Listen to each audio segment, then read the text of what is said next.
This morning, family, friends, and community members all across the country have been remembering Congresswoman Sheila Jackson Lee, who passed away last night at 74 years old. For nearly 3 decades, Jackson Lee served as the U.S. representative from Texas's 18th congressional district. In June, she announced that she had been diagnosed with pancreatic cancer and was undergoing treatment. Joining me this morning to reflect on Congresswoman Jackson Lee's life and legacy is Harris County Precinct 1 Commissioner Rodney Ellis. Sir, good morning. Thank you for joining us. Thank you for having me. Now, we know that you worked alongside the Congresswoman for many years. Can you talk to us about her dedication to the city? It would be hard to find someone who worked harder than Sheila Jackson Lee. You know, that old quote by Confucius, if you find a job that you love, you'll never work a day in your life. She epitomized that every day. Just more energy than anybody I can think of, and a tremendous sensitivity to those who have the least among us. There are very few corridors of power. Any room you could walk into where someone didn't know Congresswoman Sheila Jackson Lee. Sometimes I used to joke with her about, if I walked into a room and somebody didn't know who Sheila was, I'd just get out of the room because I figured there would be very little to talk to them about. But look, it's a tremendous loss, not just for Houston and Harris County and Texas, but really for our country and the nation. She was very much an international player who had that local touch.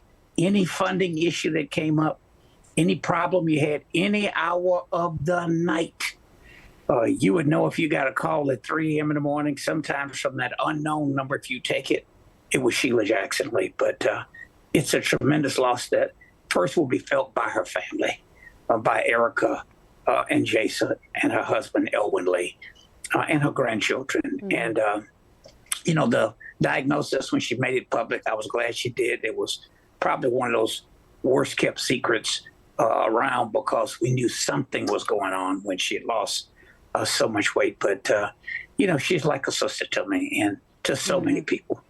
It's a tremendous loss to all of us and our family in Houston and in Harris County.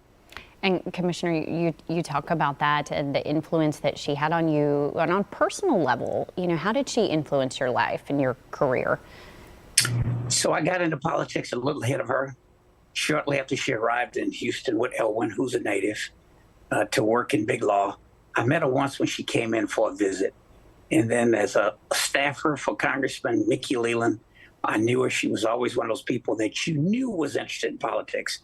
Every one of her races for judgeships, when she didn't make it, I was there.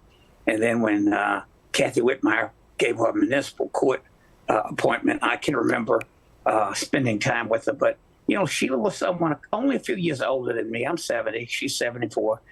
There hasn't been a single decision I've made politically along the way where she was not one of the first people I talked to. First about giving up my job with the congressman to run for a seat on the city council, to get ideas on what if I lost, what would I do next? Can I go back to my job? But, you know, a very deep, close personal relationship. You know, sometimes rarely would she take a break, but I'm one of those few people when she would do something that regular people do, like go to a movie.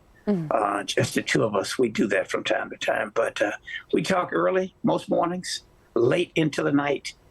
Even when we disagreed politically on an issue, rarely did we ever have a hard word for one another. And if we disagreed, it was always amicable.